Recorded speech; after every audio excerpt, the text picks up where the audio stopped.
Assalomu alaykum motoblog ishqibozlari. Mana bugun hammani muhokamasida bo'lgan 15 va 17 otishli motobloglarga yasalgan chizilimizni to'liq obzori, ko'p videolar qo'ydik. Buni ishlash jarayonini ham ko'raylik. Biz ishlatalmasligimiz mumkin yoki qanday ishlatadi, bu motoblog tortaladimi degan savollar juda ko'p bo'ldi bizda.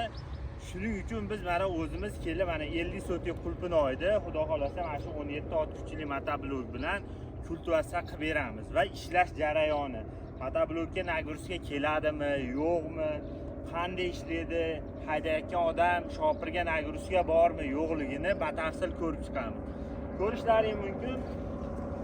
Oldimizda 17 otishli Tiger motoblogi va 15 va 17 otishli motobloglari uchun moslangan chizilimiz turibdi. Bu chizilimiz razmerlarga o'ynaydi.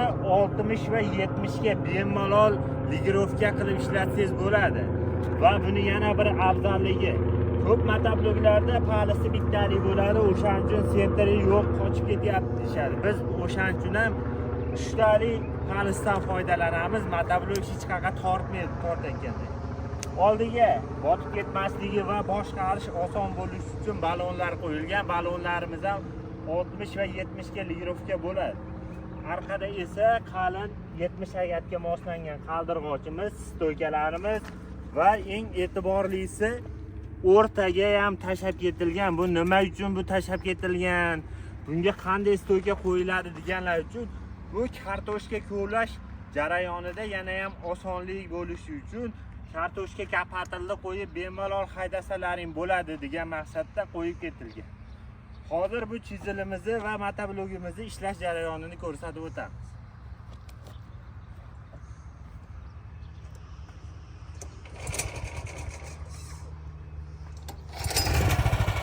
Motoblogimiz bu yerda. Endi buni ishlashni ko'ramiz.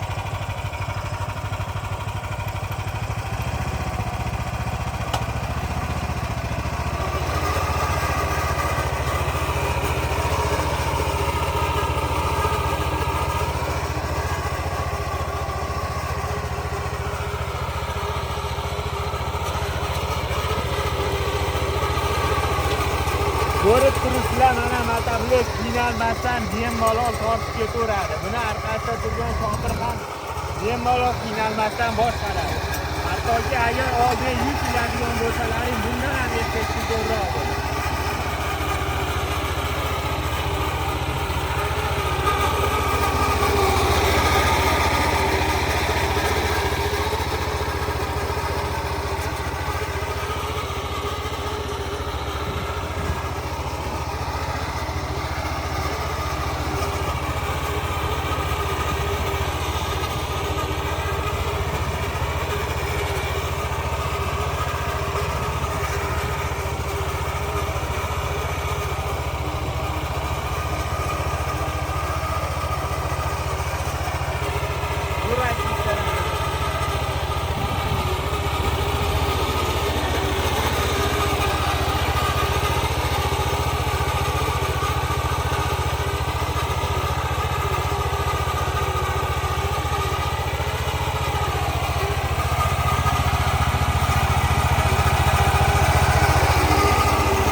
ko'rib turibsizlar, motorligimiz va haydayotgan odamga ham hech qanday nagruska bo'lmadi.